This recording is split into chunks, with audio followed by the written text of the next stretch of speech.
Being on the autism spectrum, growing up and through school, I had no friends. I spent lunch breaks and recesses pacing the hallways, not knowing who to talk to, how to talk to them, or how to make a friend. I was completely alone in my own head. You walk into the cafeteria and see all these people sitting at all these tables, and I didn't know how to invite myself to a table or start talking to someone, so I'd take the sacked lunch that my mom had packed me and throw it away and just spend the entire lunch break pacing the hallway, not knowing who to talk to, how to talk to them, or how to make a friend. Right? No one invited me to their table. No one noticed.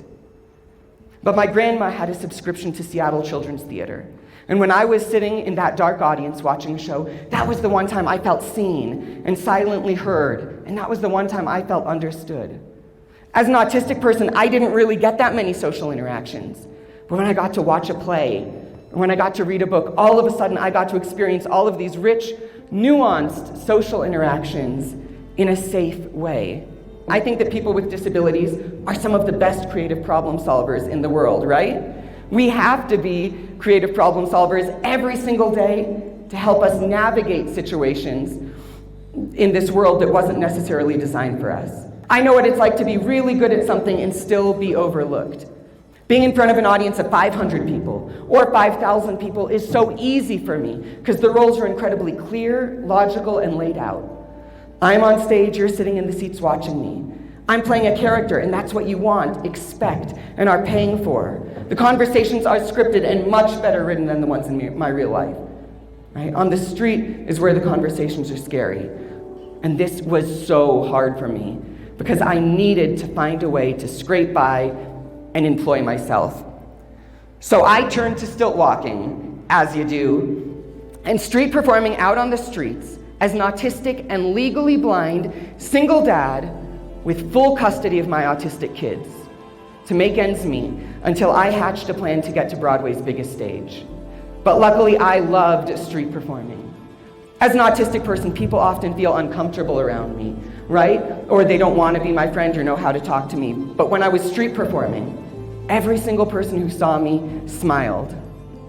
But I quickly realized I needed to dream bigger than the streets. So I turned to the only play on Broadway with an autistic leading character, Christopher Boone in The Curious Incident of the Dog in the Nighttime, which had never, by the way, up until that point, been played by an autistic actor before. When I was advocating for autistic actors to be auditioned for the role of Christopher, I was told so many times to my face that it would not be possible for an autistic actor like myself to play Christopher. Right? I was told that it was a big show with big words. Right? I was told so many times that the only reason no autistic actors had previously been cast to play the role was because there were no professional autistic actors. I was told that the word professional and the word inclusion couldn't coexist.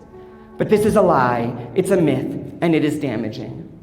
When I finally got to play the leading role in Curious Incident of the Dog in the Nighttime, the New York Times said, Mr. Rowe plays Christopher with an agile grace, an impish humor, and a humanizing restraint. On Broadway, where the show was a Tony Award-winning hit, it ran 8 times a week with 2 actors alternating the demanding role of Christopher. Mr. Rowe, thought to be the first openly autistic actor to play the role, does all 9 shows a week by himself. And they weren't alone. The reviews kept coming. I am a better actor because of, and not in spite of my autism. There is a real need for us to start seeing each other's differences as our strengths. So you may not have autism like me, or even know someone who has autism. But regardless, your differences are your strengths. If I hadn't been an autistic person who had to use scripting every single day and who had to street perform because no one else would hire me, I may have never become an actor. Your differences are your strengths, and society needs everything that makes you you. When you are able to give all of yourself to society or this school, you are giving the school such a huge gift.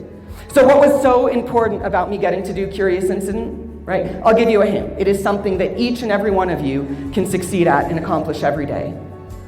I felt like I had an opportunity to contribute. I felt like I was being valued. We are the powerful ones. We have the power to make sure each and every one of our classmates feel valued every single day. There is a place for every single person in this world.